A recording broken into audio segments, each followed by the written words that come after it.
आणि त्यासोबत बाणगंगा नदीचा समावेश हा अमृत 2 मध्ये करण्याच्या संदर्भात आपण जे सांगितलेलं आहे त्या संदर्भातलं देखील कार्य आपण पूर्ण करू. न्यायालयाची स्वतंत्र इमारत तुम्ही मागितलेली आहे. निश्चितपणे न्यायालयाची स्वतंत्र इमारत देखील देण्याचं काम आपण करू. आणि माळशिरस तालुक्यातल्या पाण्यापासून वंचित असलेल्या 22 गावांचा समावेश आणि त्याला पाणी देण्याच्या संदर्भातला निर्णय आमचे रामभाऊ सातपुते देखील या ठिकाणी आलेले आहेत. या संपूर्ण म्हणजे माळशिरसपर्यंत पाणी नेण्याच्या या रणजितदादांच्या सगळ्या संघर्षामध्ये त्या ठिकाणी राम सातपुते त्यांच्या खांद्याला खांदा लावून होते. त्यामुळे रामभाऊ तुमची मागणी ही जी काही रणजितदादांच्या माध्यमातून तुम्ही रेटली आहे तीही पूर्ण होईल आणि त्याचंही टेंडर हे आपण या ठिकाणी काढू हे मी आपल्याला सांगतो. त्याचबरोबर नीरा देवधरच्या प्रकल्पातील गावडेवाडी, शेखमीरवाडी आणि वाघोशी या उपसा सिंचन योजनांना त्या ठिकाणी तृतीय सुप्रमा देऊन त्यांची निविदा काढण्याचा विषय आमचे कपूर साहेब बसले आहेत. कपूर साहेब हेही तातडीनं हातामध्ये घ्या आणि हेही काम आपल्याला या ठिकाणी करायचं आहे. एवढंच नाही तर आता त्यांनी नवीन मागणी माझ्याकडे काय दिली तर म्हणाले आता आमच्या फलटणमध्ये जुनं एअरपोर्ट आहे, आता ते एअरपोर्टही चांगलं करा आणि त्याच्यावरही विमान उतरवा. आता हे खरं आहे की जर औद्योगिक दृष्ट्या आपल्याला प्रगत व्हायचं असेल तर एअरपोर्ट महत्वाचं आहे.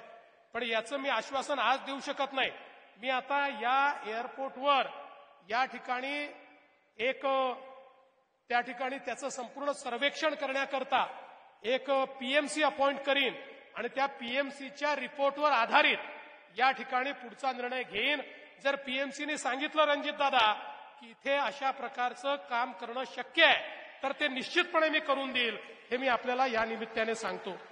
यासोबत अजून काही अप्पर जिल्हाधिकारी कार्यालय, साखरवाडी तहसील कार्यालय, ठीक आहे, या सगळ्या गोष्टी माझ्याकडे यायची गरज नाही. तुम्ही आपल्या बावनकुळे साहेबांकडे गेलात तरी देखील हे काम होतं. तुम्ही मागच्याही हे 2-4 कामं सचिन दादांनी तुम्ही थेट बावनकुळे साहेबांकडनं करून घेतले आहेत. तुमचं तिकडे चांगलं सेटिंग आहे मला माहिती आहे.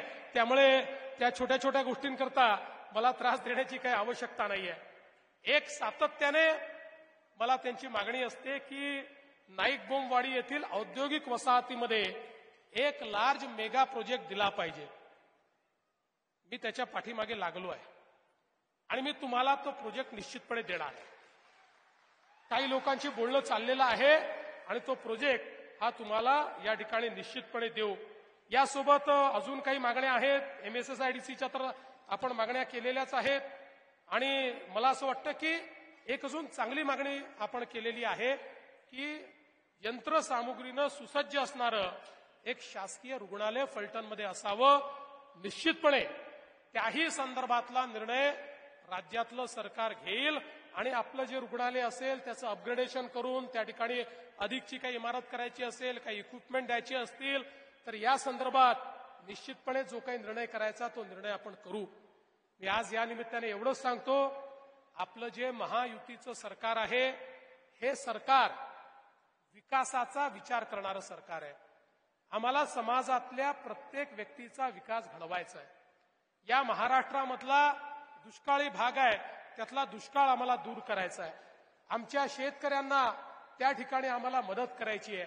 आपण बघा, महाराष्ट्रातल्या शेतकऱ्यांवर संकट आल्यानंतर आजपर्यंतच्या इतिहासातलं सर्वात मोठं पॅकेज 32,000 कोटी रुपयाचं पॅकेज हे त्या ठिकाणी आम्ही शेतकऱ्यांकरता दिलं आणि आज शेतकऱ्यांच्या खात्यामध्ये पैसे जाणं देखील सुरू झालं. आणि म्हणूनच कुठल्याही परिस्थितीमध्ये आम्ही या ठिकाणी आम्ही सुरू केलेल्या योजना या कधीच बंद होऊ देणार नाही. सातत्याने काही लोक सांगतात लाडकी बहीण योजना बंद होणार. मी तुम्हाला सांगतो, जोपर्यंत देवाभाऊ आहे, जोपर्यंत शिंदे साहेब आहेत, अजितदादा आहेत, लाडकी बहीण योजना कधीच आम्ही बंद होऊ देणार नाही. आमच्या लाडक्या बहिणींना ही जी आमची दिवाळीची भाऊबीज आहे ती सातत्याने मिळत राहील हा विश्वास देखील मी देतो. आमच्या शेतकऱ्यांना जी वीज सवलत आम्ही दिलेली आहे, विजेचं बिल जे माफ केलेलं आहे, 5 वर्ष आमच्या शेतकऱ्यांना विजेचं कुठलंही बिल भरावं लागणार नाही हे पुन्हा एकदा या ठिकाणी आपल्याला सांगतो. आणि अर्थातच 5 वर्षांनी आमचा कॉन्ट्रॅक्ट तुम्ही रिन्यू केला की त्यानंतर अजून 5 वर्षाकरता आम्ही तुम्हाला ती सवलत देऊ. त्यामुळे आता तरी 5 वर्षापर्यंत ही सवलत तुमच्याकरता आम्ही ठेवली. आणि एवढंच नाही तर आता आपण जे सोलरायझेशन सुरू केलेलं आहे त्यानंतर 2026च्या डिसेंबरमध्ये हे काम पूर्ण झाल्यानंतर आमच्या शेतकऱ्यांना 365 दिवस दिवसा 12 तासाची वीज आणि मोफत वीज हे आम्ही दिल्याशिवाय राहणार नाही. आणि आमच्या सगळ्या उपसा सिंचन योजना देखील आता आम्ही त्या ठिकाणी सोलरवर टाकतो आहोत. आमच्या उपसा सिंचन योजनांना देखील सोलरची वीज मिळाल्यामुळे सातत्याने बिल भरलं नाही म्हणून आमच्या ज्या उपसा सिंचन योजनांवर संकट येतं त्या संकटातनंही उपसा सिंचन योजनांना पूर्णपणे बाहेर काढण्याचं काम हे राज्य सरकारच्या वतीनं आम्ही करणार आहोत.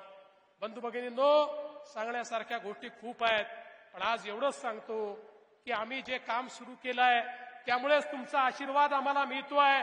हे काम मोठं आहे, पण हे केल्याशिवाय आम्ही थांबणार नाही.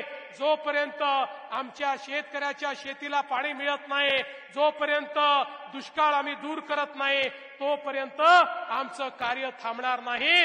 आणि म्हणून तुमचा आशीर्वाद आमच्या सगळ्यांच्या पाठीशी या ठिकाणी ठेवावा एवढीच विनंती आपल्या सर्वांना करतो आणि माझं बोलणं संपवतो. धन्यवाद. जय हिंद, जय महाराष्ट्र.